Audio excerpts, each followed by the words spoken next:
Hi guys, welcome back. We shall now be talking about aspects related to heart sounds, which is a very simple and a straightforward topic. But if you are confident about this, you will be able to solve questions in a better fashion. So try to hand draw the first 5 line diagrams with me. In the first diagram, I shall be showing atrial systole. You can see that at the moment the tricuspid valve and the mitral valve is open, so atria will be contributing to filling of blood in the ventricles. Approximately 30% filling of the ventricles occurs in the phase of atrial systole. But once the atria have done the responsibility, the pressure in the atrial chamber will reduce, and therefore the mitral and the tricuspid valves will begin to close. Therefore, you will notice that in the second diagram, I am showing the development of first heart sound where mitral and tricuspid valves are exhibiting a closure. Now the pressure will tend to increase in the ventricles of the patient. However, this pressure will be incapable of opening either the aortic or the pulmonic valve. In this diagram, both aortic and pulmonic valve at the moment are still closed. So you can remember this stage as where no blood is coming in the heart and no blood is going out of the heart as isovolumetric contraction. There will also be a slight bulge of the tricuspid and mitral valves occurring during the phase of IVC because the pressure in the ventricular chamber is increasing. What I have just highlighted before you is first heart sound is present at the end of atrial systole, because you can see in atrial systole mitral and tricuspid valves are open. The moment the pressure will decrease at the end of atrial systole, mitral and tricuspid valve closure will be occurring, and what they're doing in the exam is that they're trying to link up physiology with internal medicine issues. So that's why we just have to look at this baseline information. Now the question that I'm putting up before you and was asked also, and the question said which heart sound is present after S1. Majority of guys simply thought that okay, after S1 is obviously going to be S2.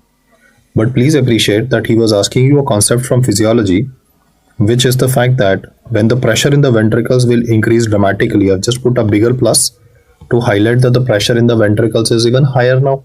So this higher pressure will cause opening of the aortic and the pulmonic valves, and therefore 80 ml blood will rush into the aorta, 80 ml blood into the pulmonary artery. The amount of blood going in both sides is precisely equal. Both ventricles fire at the same time. Why that is important? Because we will talk about conditions like bundle branch block, where left ventricle, right ventricle do not fire at the same time, and due to lack of coordination, they can be a pulmonary edema or pooling of blood in the lungs. So the amount of blood should go out to be equal and the firing should occur at the same time. This diagram that I've shown here before you is represented as ventricular systole. And the heart sound that have been highlighted at this particular point of time is called as ejection click, which occurs right after S1 and is called as aortic and pulmonic valve opening. Please appreciate that loud ejection click is a totally separate aspect. But at the moment we're talking about routine ejection click.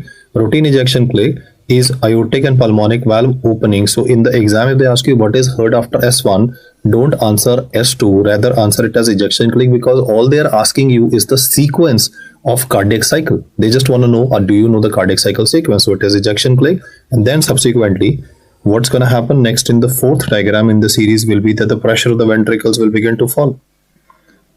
If you compare the fourth diagram with the previous one, I am now showing that the bulge of the mitral and tricuspid valves will also disappear because blood has gone out into the aorta and pulmonary artery, so pressure is dissipated. The valves have come back to their normal position.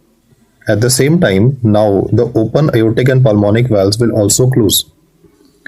This closure is what I am interested in at the moment. This is development of second heart sound.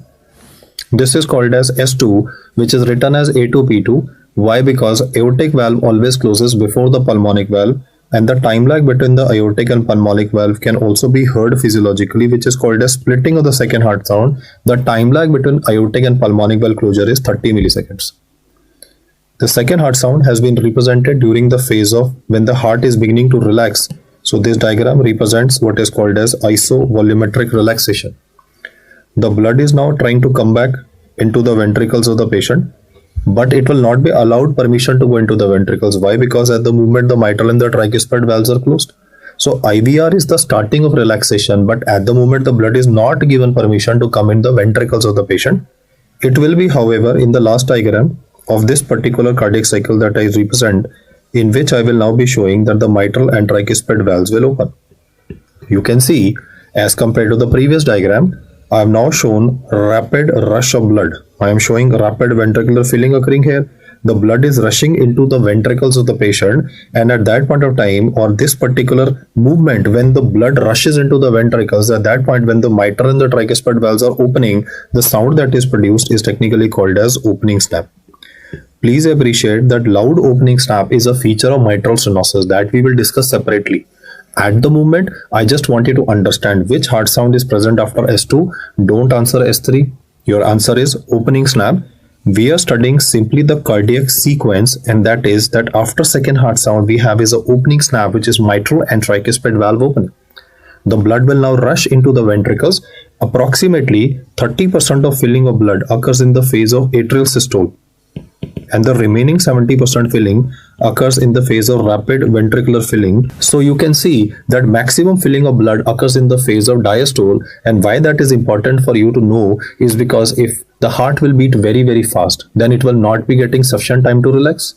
If the heart will not relax properly, it will not get filled with blood, and if input is less, output will also be lesser. So the importance of understanding this hemodynamics or the sequence of events that I've just explained to you here is that first you hear a S1, then you hear a ejection click, then a second heart sound, then an opening snap in a patient. So whenever you are going to auscultate your patients, so therefore the sequence that is to be remembered by you is like this. This is the loved up heart sounds that we are able to auscultate, that is S1, S2 and S1. Period between S1 and S2 is called as systole. Why? Because right after S1 I taught you there is a ejection click. If you focus on the English word ejection, it means blood is going out of the heart. Period between S1 and S2 is referred to as systole. The remaining part would be called as diastole, and right after S2 you have is a opening snap occurring in the patient. It represents mitral and tricuspid valve opening because now the blood will be rushing into the ventricles of the patient. I want you to understand that the heart sounds that I've shown before you in color blue, they are all high pitch heart sounds. To hear them, you will have to use the bigger side of the stethoscope, that is the diaphragm. However, the ones that I'm showing you now is the third heart sound and the fourth heart sound. These are low pitch heart sounds. They are heard with the smaller side of the stethoscope, that would be referred to as the bell. From this description, you can also solve a question which said which heart sound is present right before S1, that would be fourth heart sound in the patient. Please appreciate that the question was asked like this. He said which of the following is a pre-systolic heart sound. He first wanted to see that are you aware what is systole, that is S1, S2. And once you know systole is S1, S2, systole starts with S1, the question was basically mean which of the following is a pre-systolic heart sound. That would be answered by you as fourth heart sound. I agree to the fact that normal physiology we have S1, S2, S1, that's the sequence, but in the exam he's asking you the sequence with respect to the cardiac cycle, so you anyway have to get used to it. The period between S2 to opening snap, this period is called as IVR, isovolumetric relaxation. Then the heart will start getting filled with blood. So in sync with physiology, we will call this phase of rapid ventricular filling. Maximum filling of blood in the heart occurs in the phase of rapid ventricular filling, after which there will be a short period which is referred to as diastasis. This is where the heart will be relatively motionless, I would say. This is the time when the heart will be having least motor activity, and the remaining part that I have highlighted in color yellow, this is the time of atrial systole. Atrial systole, as you can see, is the time when fourth heart sound is occurring in the patient, which explains the fact that why is it written in the textbook that fourth heart sound is called as atrial gallop rhythm. I will explain to you as we progress in the discussion what are the causes for development of fourth heart sound, but at the moment I just want you to understand that excessive force generated by the left atria, which is called as atrial kick or is called as atrial gallop rhythm, can be heard in the phase of atrial systole, whereas when it comes to third heart sound, that is heard in the phase of rapid ventricular filling, especially during turbulence. The alternative name for third heart sound is called as ventricular gallop rhythm, especially in patients who are having heart failure, because the heart is trying to beat very fast, there is turbulence, the heart is trying to clear the pulmonary edema component. That is why we can hear third heart sound, especially in patients of congestive heart failure. So once you get this basic sequence right, I mean, this is what is to be imprinted in your brain, the sequence that you should be aware of, that first there is S1, then ejection click, S2 opening snap, third heart sound, and fourth heart sound. Then we can talk about few additional aspects related to this basic infrastructure. Now, the additional aspect that I will explain to you can be understood with this following diagram. I am here showing a benign tumor in the heart. You're all aware that the commonest tumor of the heart is metastasis. That's going to be mostly from lung cancer, or it could be breast cancer metastasizing. But we will now discuss a benign tumor of the heart, that is atrial myxoma. It is a pedunculated tumor. What I mean by pedunculated is it will have a stalk. So this is a pedunculated tumor. It has a stalk. It is freely floating in the lumen of the left atria. It has a stalk by which it is suspended, freely floating in the left atria, and in a way effectively blocking the inflow of blood towards the mitral valve. Therefore, when the blood enters into the heart during the phase of rapid ventricular filling, you can see on the right hand side it can enter very straightforward, very easily, because there is no mass effect, there is no tumor present. But on the left side, when the blood will enter like this, it will strike this tumor, which will cause this tumor to swing like a pendulum.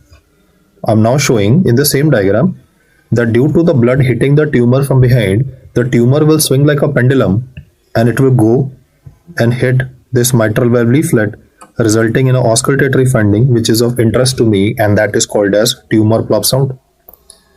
The topic that we are studying right now is called as atrial myxoma.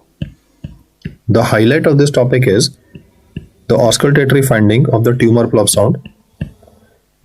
It is created. Why? Because the tumor goes and hits an open mitral valve. In fact, if the tumor is becoming bigger, like let me say the tumor size has become relatively bigger, it might be as small as a pebble that becomes bigger like a golf ball. So imagine a tumor as big as a golf ball, or the tumor is exhibiting a mass effect. Like if this tumor is relatively bigger, then you can see that it will also limit the inflow of blood in the mitral valve. The surface area of the mitral valve is approximately 4 to 6 square centimeter. So I can say that this tumor will behave like, or it will result in manifestations like that of mitral stenosis, because the inflow of blood into the heart of the patient is substantially reduced. If less would go in, less would come out also. Atrial myxoma is the most common benign tumor of the heart. The auscultatory finding that I've taught you here is called as tumor plop sound. The sound is created when the tumor goes and hits. And do remember these words that I say. The tumor hits an already open valve. When I'm saying already open valve, that means the heart is already beginning to relax, because I told you the filling of blood occurs in the phase of diastole, especially rapid ventricular filling. So the tumor hits an already open mitral valve. Why that is important for you to know that already the mitral valve is open? Because opening of the mitral valve is called as opening snap. So the sound that is called as tumor plop sound will be heard after the opening snap. I repeat that again. First the valve will open, then the tumor will come and snap. It will come and hit the valve from open. The valve is in the phase of opening, the tumor comes from top and hits from the top. So first you will have opening snap, then you will be having a tumor plop sound. So tumor plop sound will always occur after the opening snap in the patient. Let's make it a little more clinical, because nowadays the focus is on clinical based questions. So he will mostly begin by describing a young female. He will say that this young lady, she is having complaints of effort intolerance. She says that earlier I could climb the stairs of my house 10 times per day. Now going up and down even once is a Herculean task for me. So she says that I get tired very soon. And initially I might think that she's having anemia, or she's having some nutritional deficiency, because of which she's not able to do any physical activity. And in this patient, I'm not realizing at the moment that the reason for the effort intolerance is less blood coming in the left ventricle because of the obstruction which is caused by the mitral valve leaflets in the patient. So initially I might prescribe her iron supplements, etc., but the symptoms of her are not relieved. In the next consultation, when she came back to me after 15 days, 20 days, or maybe 1 month, the tumor will obviously increase in size, and there's a possibility that after maybe 1 or 2 months or subsequently, the tumor might be causing substantial amount of physical obstruction present here to cause congestion in the left atria. This congestion in the left atria will cause congestion in the pulmonary venous circuit. So I've just modified the diagram now to show the congestion is occurring in the pulmonary venous circuit. This will also result in development of congestion in the lung circuit of the patient, that will translate into development of pulmonary edema. This lady, who was earlier telling me that she gets tired very soon, now is also telling me a very peculiar finding. She says, I also get breathless, and the severity of breathlessness is also increasing. Earlier, it's a possibility that the breathlessness was coming only on climbing stairs, but now it is like even going to bathroom, etc. That she says, I just feel so breathless, doctor. So she's seeking my medical advice today. What will catch the attention of any physician, any doctor, or your attention in the MCQ will be the next words that will be written in the question or the words that this person will say. I want you to imagine that this person or this lady is sitting on a chair next to you. Due to gravity, the tumor will go down and will physically obstruct this opening. So the congestion part will definitely increase when the person is sitting up. However, imagine the same person is now lying supine. On lying supine, the tumor will move away because the effect of gravity will be cancelled and more blood will be able to go in the left ventricle. What I'm explaining you is that in patients of atrial myxoma, the symptom of breathlessness is increased in sitting position. Why? I repeat again. When the person is sitting up like I am at the moment before you, due to gravity, the tumor will go and physically obstruct the opening or the inlet of the mitral valve. But if I'm lying supine, then the effect of gravity is cancelled and therefore the pressure or the obstruction is relieved. Do remember the fact that the technical word and the catch in the MCQ, because if they give you 2 or 3 liner questions where there's a clinical history given, in every clinical based history question, there will be 2 or 3 pointers that will immediately tell you that, okay, this is an answer to this question. So in case you come across a question like this, which uses this technical term platypnea, meaning of the word platypnea is breathlessness of the patient is increased in sitting position. Why this is important for you is because simply that in cardiology we tend to focus on the word orthopnea, which is breathlessness in supine position. Orthopnea is what you get in a routine case of acute congestive heart failure. But here we're not talking about congestive heart failure. We're rather talking about a tumor that is physically blocking the inlet of the mitral valve. Therefore, platypnea is a very good way to solve this question. Now, on listening to her history, including this platypnea complaint, I have decided to examine her. On auscultation in this patient, one of the very characteristic finding that is heard and has been told to you already is called as tumor plug sound. I want you to remember the tumor plug sound is a low pitch heart sound. Because it is a low pitch heart sound, therefore, this can be heard only with the smaller side of the stethoscope, which I explained to you is the bell. Based on this, I want to highlight the fact that there are only 3 low pitch heart sounds primarily. The 3 low pitch heart sounds are, and I've explained to you 2 on my previous slide and 1 I've just explained to you, so I will write it down for your convenience. 3rd heart sound, 4th heart sound, and tumor plug sound are low pitch heart sounds. Apart from these, all others, whether I say it or I don't say it, it is implied that they are high pitch heart sounds. I repeat my statement. There are 3 low pitch heart sounds in auscultation with respect to heart sounds. 3rd heart sound, 4th heart sound, and tumor plug sound. They are the ones which are going to be heard with the smaller side of the steth. All other heart sounds are going to be implied high pitch heart sounds, and here I've done a color coding also to highlight that the ones in blue are high pitch, that is diaphragm, and the ones in red is the bell. And the new thing that I've added is tumor plug sound. I hope you are remembering that tumor plug sound will be heard right after the opening snap. Why after the opening snap? Because first the valve should open, at the same time the tumor is showing a downward movement, so it comes and hits, and that is when you could be having this manifestation of tumor plug sound occurring in a patient. In fact, lots of time, a lot of doctors might even misdiagnose this patient as that of mitral stenosis. Though this person, because one of the common causes of mitral stenosis, especially in India, is rheumatic heart disease. Why? Because in these patients, since the opening is becoming relatively smaller, secondary to the tumor which is obstructing most of the blood, there can be turbulence at the level of the mitral valve inlet. I repeat my statement. I'll just zoom it in so that I can highlight that part again. What I'm saying is that in this person, as the tumor will come down towards the mitral valve leaflet, it is literally behaving like mitral stenosis. You all know the concept of physics that if the opening is small, if liquid goes through a narrow opening, it produces turbulence. So there is a possibility that in this patient, you might be able to hear a mid or a late diastolic murmur also. Mid to late diastolic murmur, why I'm saying this is primarily because of the fact that it will start behaving like mitral stenosis only. The inlet of the mitral valve is becoming relatively small because there's a massive tumor that is coming from the top. So it is reducing the inflow into the valve per se. It is reducing the volume of blood. But at the same time, when the opening is small, there is an increase in turbulence also. So a mid to a late diastolic murmur can be heard in this patient, resulting in a misdiagnosis as mitral stenosis in this patient. In the lung auscultation of the patient, there can be crepitations.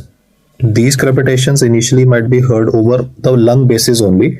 So initially he might say basal crepitations, but as the disease will progress, then you could be having crepitations in both the lung fields of the patient. I have here written bilateral fine crepitations / crackles. Those are like, if you open a Velcro tape, the sound that is produced when you open a Velcro tape would be called as crepitations or crackles, and this would be a finding suggestive of pulmonary edema. The investigation of choice for diagnosis of this condition is a echocardiography. Now, should I do a transthoracic or should I do a transesophageal echo? Then do remember that for ventricular side, it is transthoracic, which is relatively better. But to identify something that is in the atria, because in this diagram is a two-dimensional diagram, atria are rather posteriorly situated. So transesophageal echo is superior for specially identifying atrial pathology. Once I know it is a tumor, then I have to plan surgery for this patient, because as such there is no medical treatment for this particular case. To relieve the pulmonary edema component, I can obviously give diuretics to the patient initially so that the person is relatively better, but I will anyway have to refer this patient to the Department of Cardiothoracic Vascular Surgery, where a surgical resection of this person's tumor will be done, and that's the only cure that we can give to this person. And if the surgery is done on time, then I would say that the prognosis of this condition is excellent. Obviously, the tumor starts causing substantial amount of obstruction, or the tumor causes embolic effects, because you see when the tumor mass keeps on expanding, the cancer cells that can embolize from here can contribute to even transient ischemic attack kind of a manifestation in a person. So do not be surprised if in the same MCQ they might give you a TIA attack manifestation. TIA is transient ischemic attack. The neurological symptoms of like sudden onset aphasia, or maybe a weakness in one hand lasting for few seconds to few minutes, maybe up to half an hour, could be given in this question, just to make you think that this question is related to something from neurology. But I want to just tell you that a neurological complication of this condition is embolism that could occur secondary to a tumor which is present. It could be cancer cells. Cancer can contribute to thrombus formation, because after the tumor is causing obstruction in the left atria, so there could be stasis, there could be clot formation in the left atria, and that can embolize into systemic circulation. So transient ischemic attacks could be described in this question. I'm just putting a plus minus here. That's a distraction for you in the question. The clinching point, the main point for you in the question would be the word platypnea. Now, I would like to mention a differential diagnosis of this condition. So look at the next diagram and compare with the previous one. In this case, I'm again showing a tumor which is present in the related to the heart valves only. But if you compare the previous and this diagram, this time I'm showing the tumor originating from the valve leaflets. The last time I was showing a tumor originating from the interatrial septum that was going down and obstructing the inlet of the mitral valve. Now you can see a very distinct tumor which is originating from the valve leaflet. This condition or this tumor is itself described as a MCQ, or is asked as a MCQ. It is called as papillary elastoma. The theory to be remembered by you is differential diagnosis of atrial myxoma is papillary elastoma. This tumor originates not from the interatrial septum, it originates from the valve leaflet. Therefore, what you have to understand is that for this condition, there is nothing like a tumor resection that would be done, because this will destroy the valve leaflets. So in this condition, we will have to put in a prosthetic heart valve in the patient. There is no point of going in for any surgical repair. Valvuloplasty will not help in this condition, because the tumor, by the time it is diagnosed, it would have destroyed and deformed the valve leaflets. A deformed valve leaflet cannot coapt like normal. Therefore, there could be even MR manifestation, mitral regurgitation manifestation in the patient. This condition is a differential diagnosis of atrial myxoma called as papillary elastoma, and the origin is from the valve leaflets. Apart from this, I have already taught you that the most common tumor of the heart is metastasis. Normally, this information is given in the end of cardiology section, but they have picked up questions from there, so it's okay, fine. We should be aware of it, that oat cell cancer can metastasize to the heart. Breast cancer can metastasize to the heart. So is malignant melanoma. In a case-based scenario, he will be describing a patient having maybe even a malignant pericardial effusion. So whenever he gives you a question of a malignant pericardial effusion, which might become so big that it might even cause a tamponade, because you see the effusion will keep on increasing, crushing on the heart from outside. It will press on the heart from outside. The intrapericardial pressure will increase dramatically. It will squeeze the heart from outside, so the filling of blood in the ventricles will be compromised. So the same patient of metastasis to the heart can present with cardiac tamponade. Cardiac tamponade will be discussed subsequently, but I just wanted to tell you the importance of knowing this information, that in a question of cardiac tamponade, one thing that should always click is this person having a cancer which has come from somewhere else, metastasized to the heart, crushing the heart from outside. If the question is asked as what is the most common primary malignant tumor for the heart, well, for this one, there will be no clinical based question. This is just a fact. Primary malignant tumor of the heart. The common error that I get from most doctors as an answer is rhabdomyosarcoma. Do remember that's an answer in pediatrics. If they ask you in children, commonest primary malignant tumor of the heart in children, it is rhabdomyosarcoma, no issues. In pediatrics, you see lots of time rhabdomyosarcoma is an answer. Like in eye also, rhabdomyosarcoma happens to be an extraocular tumor. In the heart, it is obviously important primary malignant tumor in children. But in adults, the answer is angiosarcoma, and the benign one I have already explained to you, that is atrial myxoma. The auscultatory finding of atrial myxoma has been highlighted as tumor plop sound. It's a low pitch heart sound. The clinical finding, which is very specific, is platapnia, breathlessness in sitting position in the person. And you will also or can possibly have a murmur in these patients in the later stages. Even TIA manifestations can be given in the question. Differential diagnosis of atrial myxoma has been highlighted right on the top, that is papillary elastoma. The objective of this discussion is basically to sensitize you to heart sounds. Here I have just used this opportunity to describe a tumor of the heart before you, but the main focus in this entire discussion has been to explain to you the concept behind development of tumor plop sound, which is a diastolic finding. Now, the topic that we're discussing is still heart sounds. To incorporate one more extra abnormal heart sound, I will now be discussing regarding tubercular pericarditis in a patient. This is a form of extrapulmonary TB. You guys are aware of the fact that the most common form of extrapulmonary TB that you see in your clinical practice or regularly cases come in your OPD is that of cervical lymphadenopathy. Why do you have cervical lymphadenopathy? Is because the tonsils of this person were seeded by the TB bacteria. Like a person was having TB, he's an open case of sputum positive case of TB, is coughing on the other person and the TB bacteria landing in the tonsils. This is itself a question that I've introduced incidentally here. Site of Ghon's focus in tubercular cervical lymphadenopathy is the tonsil. The jugulodigastric lymph node will then become bigger and so big that sometimes it can rupture and even cause a cold abscess formation. Another form of extrapulmonary TB is mentioned on the board as tubercular pericarditis, where standard features of TB can be given in the question, and then he will talk about manifestations of tubercular pericarditis per se also. Routine features of TB can be like the person says that I wake up in the middle of the night with cold sweats. Night sweats could be described. Evening rise of temperature or low grade fever can be described. He is having involuntary weight loss. Involuntary weight loss is itself a question. The MCQ said how much percentage of weight loss over how much time. According to the current edition of Harrison, involuntary weight loss is defined as decrease in the weight of a person by at least 5%. Do not answer 10%, it is 5% or 10 pounds. It is written as 10 lbs, that is in the American system, pounds is written as lbs. So it is 5% decrease in weight over a span of 6 months, that we call it involuntary weight loss, because there will be involvement of the pericardium, there would be involvement of the phrenic nerve, so the person will also be experiencing chest pain, which is a surprising feature for any patient of tuberculosis initially.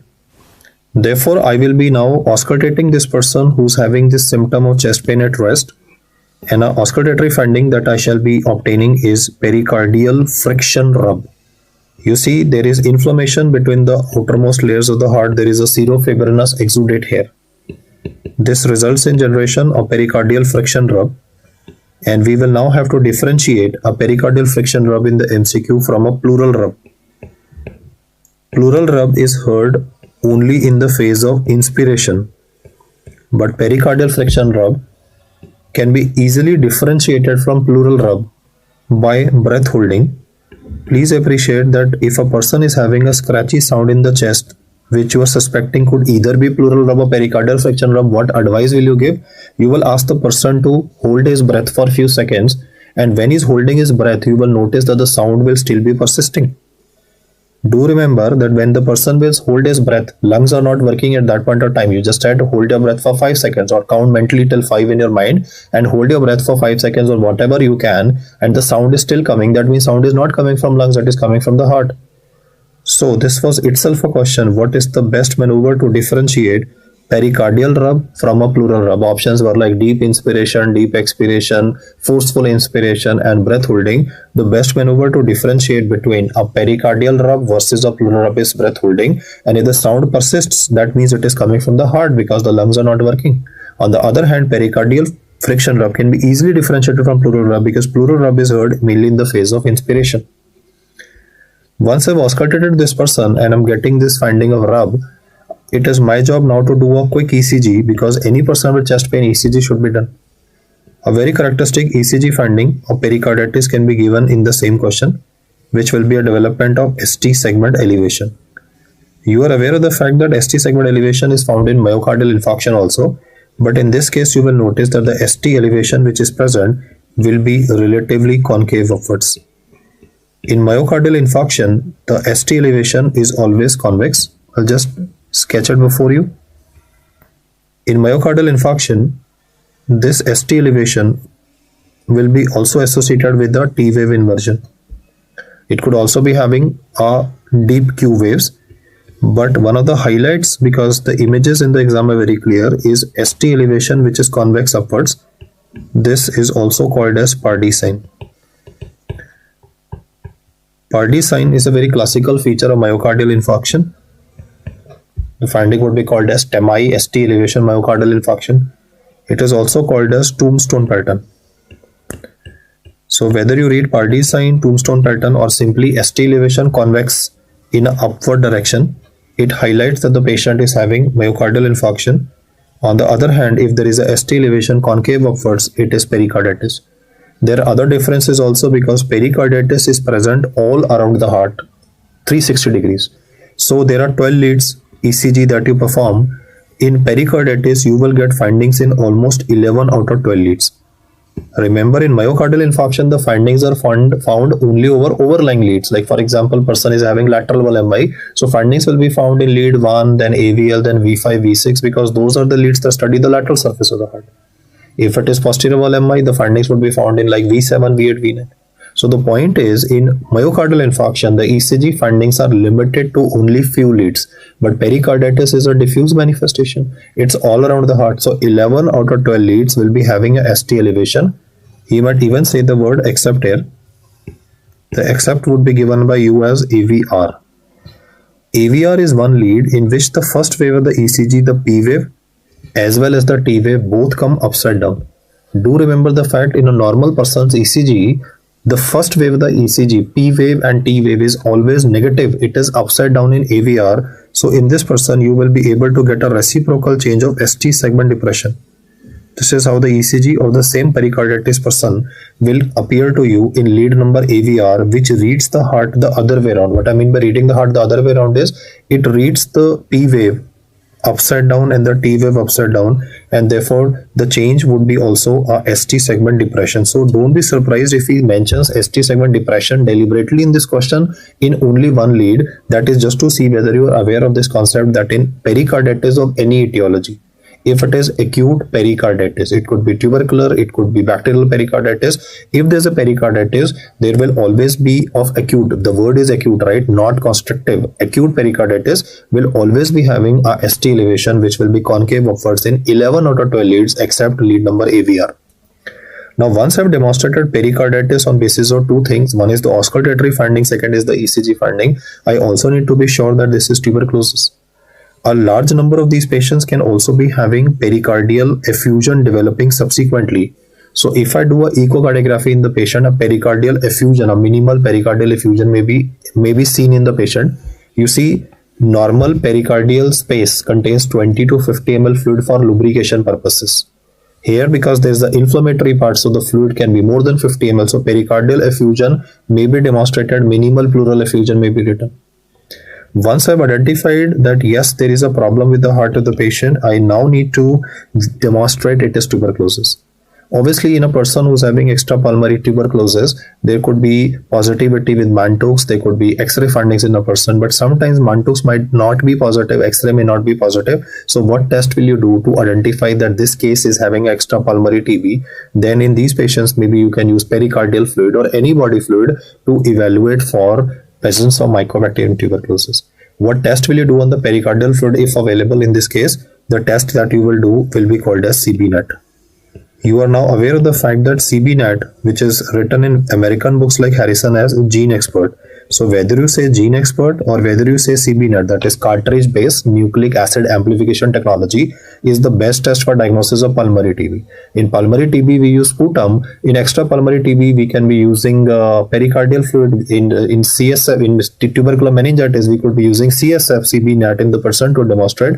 So if I do this test CBNAT on the pleural fluid of this person, which will be done by echocardiographic guided pericardiocentesis, we remove the fluid, then CBNAT, if turns out to be positive, that will definitely tell us that this person is having a tubercular pericarditis, and then I can initiate ATT treatment in the patient. The good news is that the anti-tubercular treatment of this person has been started. The duration of anti-tubercular treatment will be 6 months. You are aware that in extrapulmonary TB also we give anti-tubercular treatment for 6 months only. Once I've given the treatment for this person, the symptoms of TB will begin to regress in the first few weeks of treatment only. The good news is I have treated this patient medically. There is a substantial improvement in the symptoms of tuberculosis, but unfortunately in these patients a complication can start developing, which I'll try to explain to you in the next few seconds. Let us take this to be representation of the ventricles cavity of the left as well as the right ventricle of the patient. On taking my anti-tubercular treatment, the good news is that the TB symptoms tend to come down, but a new problem will develop in this patient, which is the development of a thick zone of calcification. Like you have a eggshell like that, I have shown here a substantial amount of calcification developing around the heart of this person, and this will encase the heart from outside. It will limit the filling of blood in the heart from outside. If I compare this with a ventricular cavity of any one of us, I've shown a much more better oriented ventricular cavity in the second diagram. This is ventricular myocardium. The inside is the endocardium, pericardial sac. If you look at the ventricular cavity of a normal person and then evaluate the hemodynamics, while you and me are sitting on a chair comfortably, the end diastolic volume is about 130 ml. When the blood enters into our ventricular chamber, it hits the myocardium. Our ventricular myocardium can easily get stretched. It is compliant. It is compliant because there is no calcification around it. Therefore, I have shared or highlighted that in you and me, every time our heart is receiving blood, the ventricles are getting slightly dilated. This compliance of our ventricles is always present and ensures a substantial filling of blood in the heart. However, in this person, I have shown a tapering arrow 1 to show that the amount of blood that can come in the ventricular cavity of this person is relatively lesser, because unfortunately he has developed a zone of calcification outside the heart. What I'm teaching you at the moment is development of constrictive pericarditis. This is a complication, or it is a sequelae of tubercular pericarditis. I repeat my statement once again. Constrictive pericarditis is characterized by calcification around the heart. It is a sequelae or a complication of a treated case of tubercular pericarditis. Remember, not untreated. If you don't treat tubercular pericarditis, it will cause a pericardial effusion. It can then even cause a cardiac tamponade in a person. So you will get cases of tubercular pericarditis who could either present in tamponade due to being undiagnosed for a long duration, or there's a possibility that you treated the person and now he has developed a calcification around the heart, which will limit the filling of blood in the heart, and therefore due to the calcification around the heart of the patient, the following event will occur. See very carefully, the blood is hitting the myocardium from inside because it wants to dilate the heart, distend the heart, because after all volume of blood is coming in, so the ventricle should get dilated. But when the blood hits this muscle, it tries to dilate but fails miserably. Why fails miserably? There's a non-compliant ventricle in the patient. The blood hits the muscle, bounces off. Blood hits the muscle, rebounds, and therefore there can be some turbulence created in the ventricular cavity of this person, and this turbulence is the main reason that I had to go into this entire long discussion. And the auscultatory finding that I'm teaching you now is called as pericardial shudder. Guys, pericardial shudder can sometimes be so loud that you can even appreciate it by keeping a hand on the chest of this person. You will be able to feel the turbulence under your palm. Pericardial shudder is also called as pericardial shock. In fact, most examiners will love to use the word pericardial shock because they want you to confuse this with the routine kind of shocks, no? Hypovolemic shock, distributive shock, obstructive shock. He can say the word pericardial shock, he can say the word pericardial knock. Please remember, pericardial shudder, shock, knock, all three mean the same. They are auscultatory findings with the same concept. They are found in patients of constrictive pericarditis when during the phase of diastole, because whenever you are having filling of blood in the heart, it is obviously a diastole that is going on. So pericardial shudder is a diastolic finding. Let's time this a little more, so pay even more attention than what you're paying right now.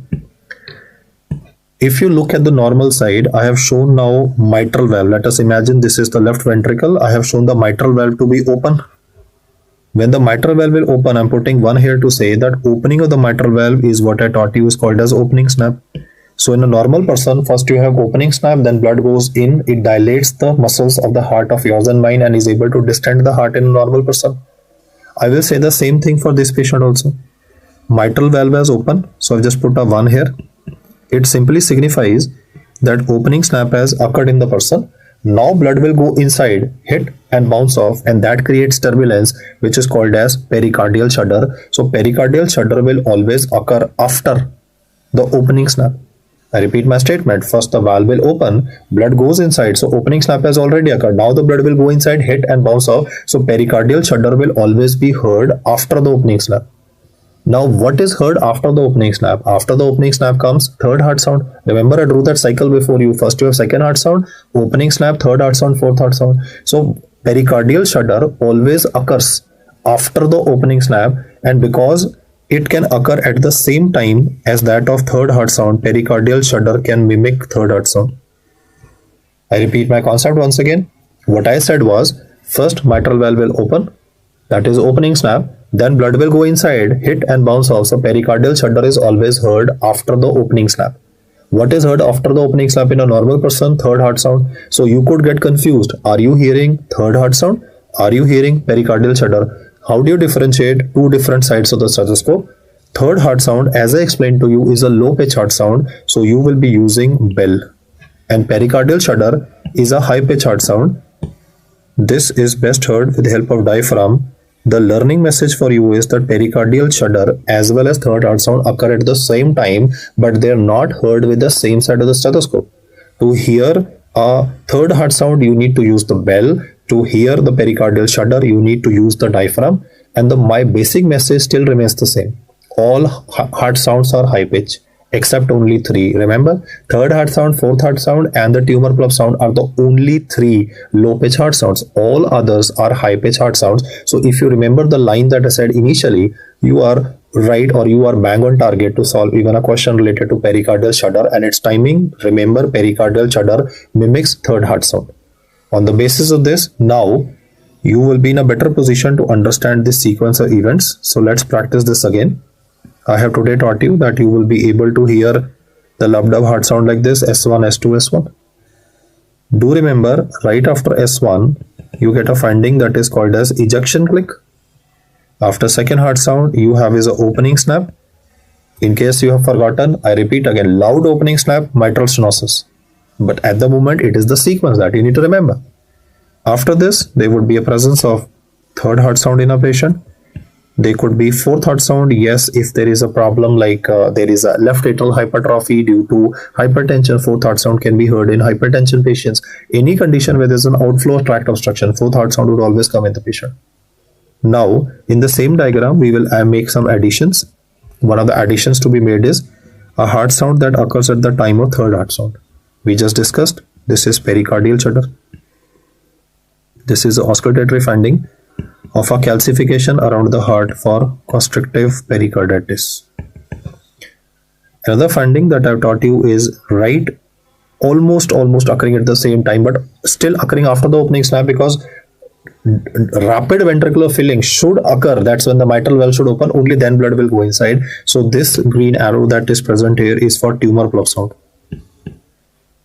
Tumor plug sound is used for diagnosis of atrial myxoma along with clinical finding of platypnea in the patient. And now I'm introducing abnormalities which are called as mid-systolic clicks. Please do not confuse it with ejection click. That's a normal finding. It is mid-systolic clicks which are going to be heard in patients of MVP, that is mitral valve prolapse. This is a diagram which I want you to ideally hand draw by yourself so that the sequence becomes oriented in your brain, that what comes before and what comes later. You can see in the diagram that majority of the information is cluttered in the diastole component. In the systole, you can just see ejection click which is normal and mid-systolic clicks which are grossly abnormal. But do try to hand draw this diagram so that the sequence is very clear before your brain. I can once again remind you, what is heard right before S1? Fourth heart sound. I mean, you should not have to look at the options in the question. You're reading the question and mind it is clicking, okay, this comes before, this comes later. So the main objective of the discussion is to sensitize you to the sequence of events. If you practice them, obviously with practice, we all become perfect. So this is the information that I would like you to remember for this particular lecture.